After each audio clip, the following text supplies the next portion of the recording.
Alright, today we are looking at a burnt connector here. I believe this is going to be for our low beam headlight bulb here. So, looks like the ground got shorted out. So we have a new bulb, we have a new connector. We're going to replace that, and then we're going to check with our power probe and probably a multimeter here to make sure that everything is getting good power and ground. Pretty common issue with all connectors and headlights and harnesses. So the one I'm working on right now is a 2013 Kia Soul. This one's pretty easy, so all we can do is there's a couple 10mm bolts here, one there, one there. This one was a 12mm bolt. This might be a wrong bolt that someone else put in, but nonetheless 10 or 12mm. We'll move this headlight out. Let's see here. Now the reason why I turned this headlight was like this is just because I had a little more space here to splice my new harness that I got here. This is the part number for it as well, if you have the same connector or same issue that this poor customer has here. So pretty simple stuff. I just want to make sure that it matches right. Here's our old headlight, and it does work good. We got a little safety tab here. Perfect. So pretty simple stuff. You just want to make sure black is going to be in the middle, then we can splice it just like this, the same side as the connector goes in. So we'll do it just like that. Pretty simple stuff here. All you'll need to do is go ahead and cut the harness just like this. Bink. Hold up. These are actually just there we go, crimpers, but they work to cut. Now we can go ahead and just pull some wire back here, and I have these little butt connectors here, 22 to 16 gauge. These are, I believe these are 16 gauge here, and if they don't fit, then I have a bigger set. All we got to do is strip back some of the wire. Some people have some little wire strippers. I just like to snip some of the jacket here just a little bit. Don't cut the wire off, but just kind of make little baby bites on it, and then squeeze on it, pull the wire back, and boom, you got some copper exposed. So we'll do that 3 times here. Pretty simple process. And if you get pretty good, you don't even need to really do it all crazy and do a bunch of bites. You can just kind of pull her off. Something just as simple as that. Now, you don't want, oops, with the butt connector here, oh fuck. With a butt connector here, you do not want the wire way too long. You don't want it way too exposed.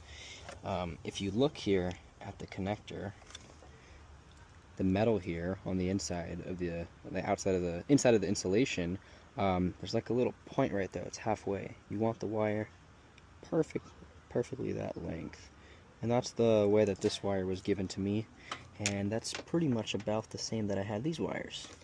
So the more you do it, the more you'll get kind of accustomed to it. If they're too long, you can always just snip off the end of the copper there. Pretty simple stuff.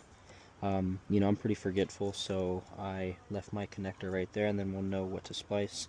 Left me a lot of room here.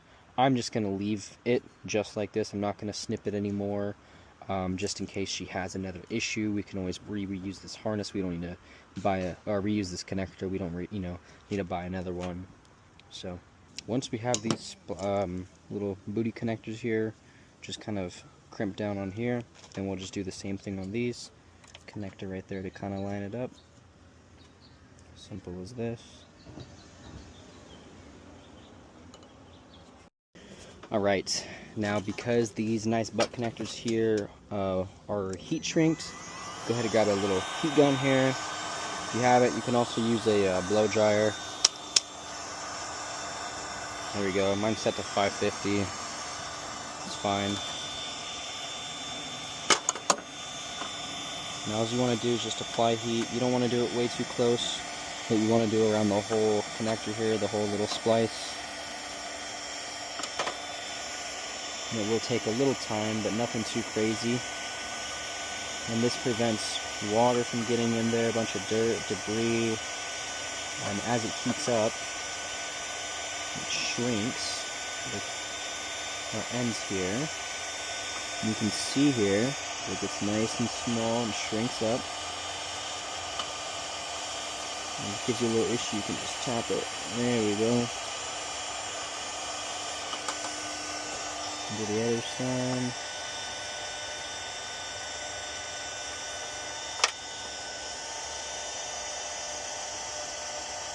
Perfect. And that's pretty much just how it's done, just like that. So we'll just do this a couple times.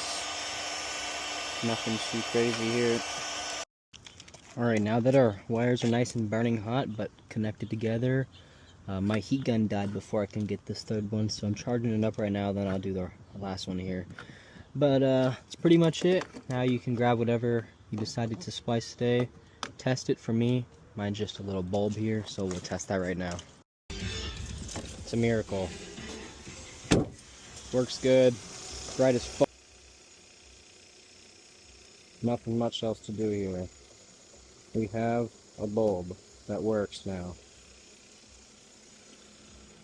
Hard to see in this hazy ass headlight, but hey, it's as simple as that. I left mine super fucking long. It's fine. Simple. Tuck it around it. Push that in there. It'll be good. There we go. Now, if you wanted to do some testing, at this point, I really don't need to. I believe the headlight burnt out, causing a short on this connector, or the connector just overheated because of there's a resistance issue on the headlight bulb. I mean, there's a bunch of things that it could be. I'm not going to sit here and dilly-dally on which one it is. All we know right now, the headlight works. We can grab the power probe, check for ground, check for power, check voltage on it. We already know we are getting amperage through our lights. It's not a load issue. So that being said, we are all set. For now, I'm going to put the headlight back on and let it run for a little bit, just to make sure that it's working. If it has any other issues, we can always check grounds and powers in our signal here or reference. It'll be as simple as that. But yeah, hope you enjoyed. Peace.